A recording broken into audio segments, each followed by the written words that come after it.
aucun moment je me suis dit tiens, je vais aller en caleçon affronter des vieux cagoulés qui vont me défoncer ma porte.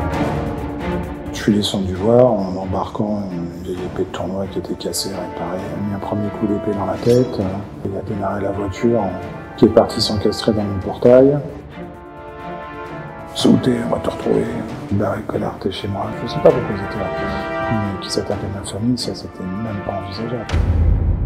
Je m'appelle Cyril Gallino, j'ai chassé des émeutiers de chez moi à coups d'épée pendant les émeutes du mois de juin. J'étais dans mon lit, il était minuit, j'ai entendu du bruit dans la rue, je me suis pas inquiété, j'ai pensé que c'était la fin du concert. Comme il y a plein de bars autour, les gens sont parfois un peu bruyants. Et puis d'un coup, j'ai senti des espèces de vibrations qui semblaient venir de la maison.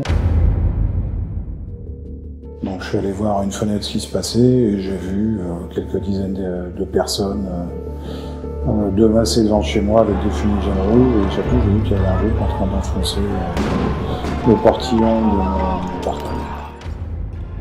Je suis descendu voir en embarquant une vieille épée de tournoi qui était cassée, réparée. Je les ai vus d'un coup rentrer. Il y en a un qui a dit « ouais, on va le niquer cet enculé ». J'ai rien compris, ils avaient l'air cagoulés, ils étaient nus, je voyais pas bien. Et un objectif, c'est de protéger l'élite.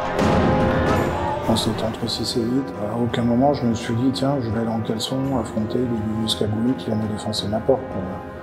Ma seule pensée, ça a été, il faut que je m'assure que ma femme et mes fils, qu'il n'y a rien à ramener, tout simplement. Donc non, dans ces moments-là, on ne pense pas à soi, vous êtes dans un mode automatique, en fait.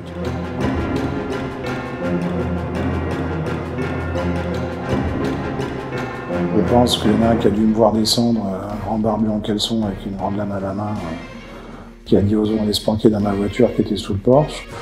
Par contre, dès que j'ai vu le gars qui était au volant, j'ai mis un premier coup d'épée dans la tête. La tête est partie, j'en ai remis un deuxième mais dans l'épaule parce qu'il était penché, et là il a démarré la voiture qui est partie s'encastrer dans mon portail. Là j'ai vu que ça bougeait à l'arrière, ça criait, donc je suis allé mettre des coups d'épée par la fenêtre. Dès le deuxième coup d'épée, l'autre il a démarré la voiture, enfin il est parti avec la voiture, et là ça a été panique à bord. La voiture en s'encastrant dans le portail a laissé juste à bloquer le portillon et a laissé une place entre les deux vantaux, donc ils étaient obligés de monter sur le capot pour se faufiler entre les deux, donc ils ont tous détalé par là, entre les coups pris par leurs camarades et le grand barbu avec sa lame. J'ai maintenu la panique en leur tapant dessus, et sur le capot, il s'est retourné en me disant « fille de pute, sauter, on va te retrouver, barré, connard, t'es chez moi ». J'ai même pas compris sa phrase en fait. Le gars est chez moi et il me dit qu'il va me retrouver, qui est déjà là en fait, qu'est-ce que tu vas retrouver? Mes fils et ma femme m'ont joint, elle était arrivée à joindre la police difficilement.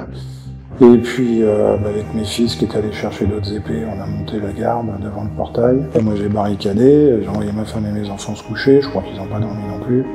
Moi je suis allé faire un tour en ville pour voir un peu l'ampleur des dégâts. Moi j'ai pas de problème avec les gens qui sont venus chez moi. Vous voulez pas vous venger, vous n'avez pas la haine contre eux? Bah non en fait. Mais non, je suis désolé. Je vais pas m'encombrer avec de la haine pour les abrutis, donc avec de la haine tout court. Ce qui a marqué tout le monde, c'est l'épée. En fait, on n'a plus l'habitude de voir les gens défendre leur maison avec une épée.